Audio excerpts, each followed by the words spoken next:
स्वागत है आप सबका। मैं Vivek Bindra, motivational speaker, leadership consultant, business coach. कर्जे से मुक्ति के 8 अचूक उपाय। हमारे देश के व्यापारी due to lack of calculation and lack of financial planning कर्जे में चले जाते हैं। अकाउंट्स और फाइनेंस एक चीज नहीं है। अकाउंट तो आपका पर्ची बनाना, बिल बनाना, लेकिन फाइनेंशियल प्लानिंग हर आदमी को, इंडिविजुअल बिजनेस को बहुत जरूरी है। 8 लाख करोड़ रुपए का कर्जा आज बैंकों को वापस नहीं मिल पाया। अपने आप ही hypertension, anxiety, BP, stress, depression, तरह तरह की बीमारियां ऐड होने लग जाती हैं। कर्जे में दबे हुए आदमी की बैरियर फ्री थिंकिंग खत्म हो जाती है। देश के 30% से ज्यादा लोगों की 30% एक्स्ट्रा बीमारियां इसी कर्जे के कारण आ रही हैं। To become happy you don't need peace of finance, you need financial peace. Hey come on, you need financial. पैसा आपको खुश नहीं करेगा, फाइनेंशियल पीस आपको शांति देगा।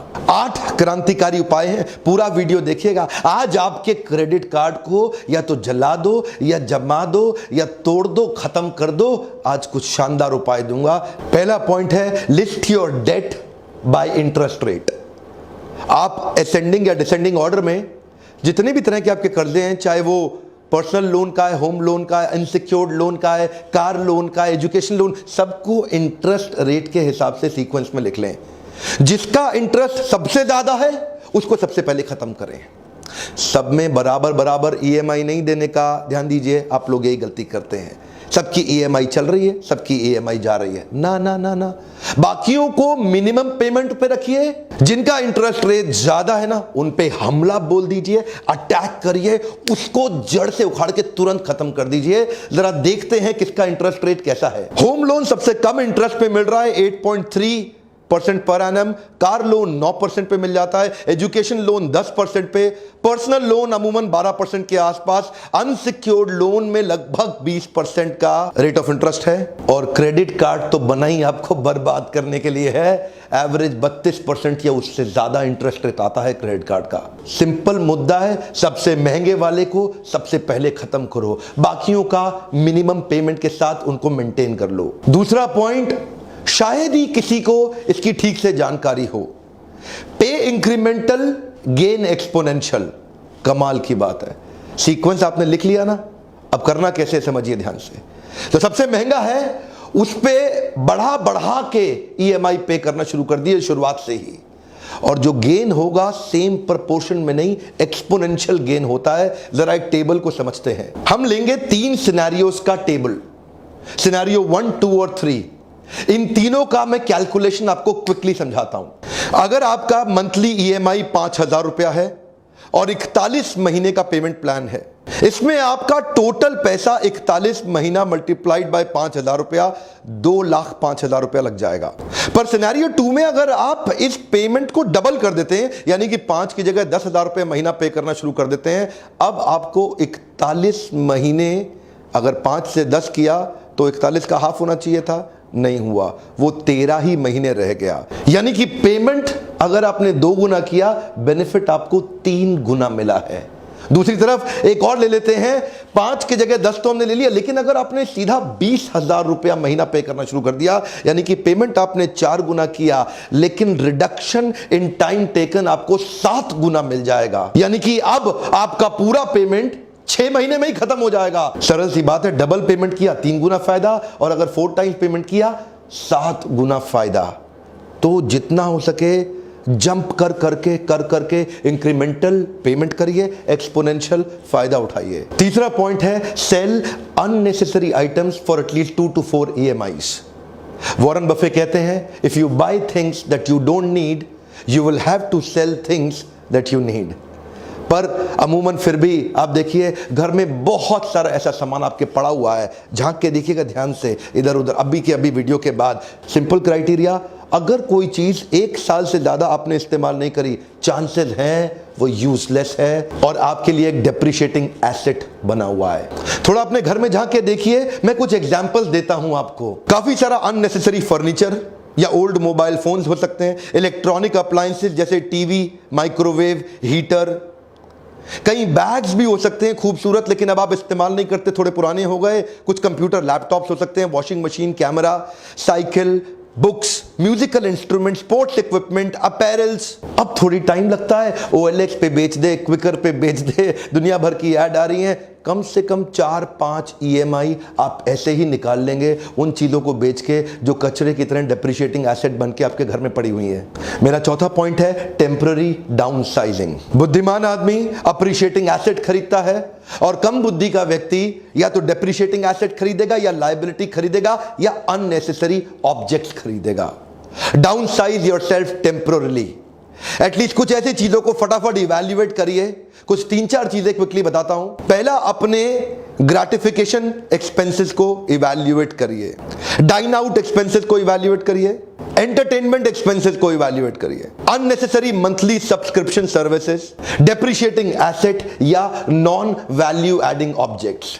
ये कई सारी चीजें हैं जिनको अगर थोड़े दिन के लिए आप कंट्रोल करें, कुछ एक्स्ट्रा 30% की सेविंग की जा सकती है आपकी मंथली प्लानिंग में, जो नेचुरली आपके EMI को कंट्रीब्यूट करती है। 5वां पॉइंट है पे loans with the second income.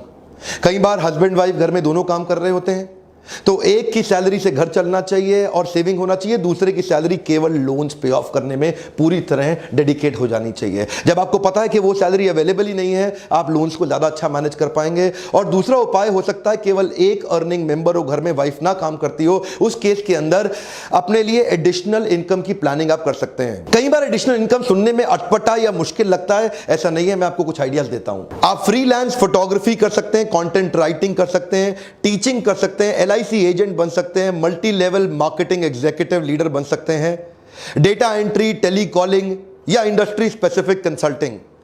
कई लोग ऐसा हॉबी केटरिंग भी करते हैं, जैसे होममेड कुकीज या cake. You can also become a tour guide for weekends. Ola या उबर ड्राइविंग भी आप पार्ट टाइम कर सकते हैं, ऑफिस खत्म होने के बाद ड्राइव करते हुए। ओला, उबर, ये भी एक्स्ट्रा 15-20 हज़ार रुपए महीने का आपको काम दे सकता है। या कुछ लोग सोशल मीडिया पे पेड ट्वीटिंग एक्सेट्रा कर सकते हैं। ये छोटी छोटी चीजें हैं जो की जा सकती हैं। आप अपने पैशन को ढूंढिए जो प्रोफेशन के साथ साथ बिल्ड करके एक्स्ट्रा इनकम जो कि you can straight away throw it to your EMIs। मेरा छठा पॉइंट है have an emergency savings fund. देखिए, लोन लेना ही ना पड़े इसके लिए कुछ ना कुछ इमरजेंसी सेविंग कॉर्पस अपने लिए बना के रखिए, जिसको लिक्विड डेट फंड में आप डाल सकते हैं, जिसको निकालना बड़ा आसान है, कभी भी निकाला जा सकता है। 24 से 48 घंटे के नोटिस पे तुरंत निकाला जा सकता है। इक्विटी में भी आप इन्वेस्ट कर सकते हैं, किसी भी समय पैसा बाहर निकल जाता है। 6 से 8 या 9% का भी डेट के अंदर बहुत सारे ऐसे फंड है जिसमें रिटर्न मिल जाता है। लिक्विड फंड में छोटा अमाउंट साइड में रखिए, जब जरूरत पड़े तुरंत ले लें। लोन लेने की कई बार जरूरत ही नहीं पड़ेगी। मेरा 7वां पॉइंट है habit of budgeting is an extra blessing. ये बड़ी कमाल की चीज है, ये लोग जानते हैं लेकिन करते नहीं। Habit of budgeting is an extra blessing. Have an data driven approach to your spendings. Keep your intelligence above emotion. One more time, come on, keep your intelligence above emotion. अगर आप बजट बना लेते हैं, आपकी emotional spending को ये तुरंत control कर लेगा। बजट का मतलब है आपकी प्लान करने की क्षमता। बड़ा सरल उपाय है, पिछले 3-4 महीने के स्पेंड्स को देखें, प्लान करें और एक एक्सेल शीट बना लें जिसमें एलोकेट कर दें, मैं इस चीज के लिए और इस चीज के लिए और इस चीज के लिए कितना खर्चा करने वाला हूं। Those who don't manage their money will always work for those who do। Simple. जो अपने पैसे का ख्याल रखना नहीं जानते वो हमेशा उनके लिए नौकरी करते हैं जो पैसे का ख्याल रखना जानता है। बजट आपको मदद करेगा डेटा ड्रिवन स्पेंडिंग्स के लिए। इमोशनल स्पेंडिंग को तुरंत कंट्रोल कर देता है। सिंपल सा एक फ्रेमवर्क दे देता हूं, यहां कैटेगरी लिख लें, इधर बजटेड अमाउंट लिख लें, इधर स्पेंड अमाउंट लिख लें या रिमेनिंग अमाउंट लिख लें। कैटेगरी में आप लिख सकते हैं electric bills, groceries, investment, rent, water bill, mortgage, food, credit card, loan, utility, cable, entertainment etcetera. उसके सामने लिख लें कितना बजटेड अमाउंट है, इसके लिए मैं इतना खर्च करूंगा, इसके लिए इतना, और उसके बाद सामने लिख दें स्पेंड किया कितना, उतना किया या ज्यादा किया, और बाद में आपके सामने रिमेनिंग आ जाएगा, पॉजिटिव है कि नेगेटिव है। इससे आप डेटा ड्रिवन स्पेंड करेंगे, आपकी लाइफ कंट्रोल में रहेगी। Throw any excess cash on your debt. कुछ भी पैसा एक्स्ट्रा मिलता है ना आपको, एग्जाम्पल के लिए कभी आपको टैक्स रिफंड मिलता है, कभी कोई गाड़ी बेच के पैसा मिल जाता है, कुछ प्रॉपर्टी इनहेरिटेंस परिवार से मिलती है, कोई बेट जीत जाते हैं, बोनस है, इंसेंटिव है, वेरिएबल है। अचानक आने वाला कोई भी विंडफॉल गेन उसको अपने घूमने फिरने में ना लगाएं, इधर उधर ऑब्जेक्ट खरीदने में, कभी घर के लिए वास खरीद लिया, कभी टेबल खरीद ली, कभी कुछ एक्स्ट्रा, कुछ नहीं, तुरंत हर एक्स्ट्रा पैसे को सीधा डेट पे फेंक के मारो और तुरंत उधार खत्म करते जाओ। कर्जा लेने में जल्दी मत करिए, अपने सिबिल स्कोर को अच्छा रखिए, बहुत जरूरत के समय में खर्चा करिए। चाणक्य पंडित कहते हैं ऋण, शत्रु और रोग जहां मिले तुरंत समाप्त कर दो, इन तीनों को साथ में मत रखना, तुरंत समाप्त कर दो। कर्ज मुक्त भारत को बनाने के लिए, हमारे व्यापारियों को आगे बढ़ाने के लिए ये 8 सिंपल प्लानिंग के पॉइंट्स थे। इनको उतारना जीवन में आसान है, आप इनको कई बार जाने अनजाने में पहचानते हैं लेकिन अप्लाई नहीं करते। इसको मैंने एक फ्रेमवर्क में आपको आज वीडियो के माध्यम से दिया है।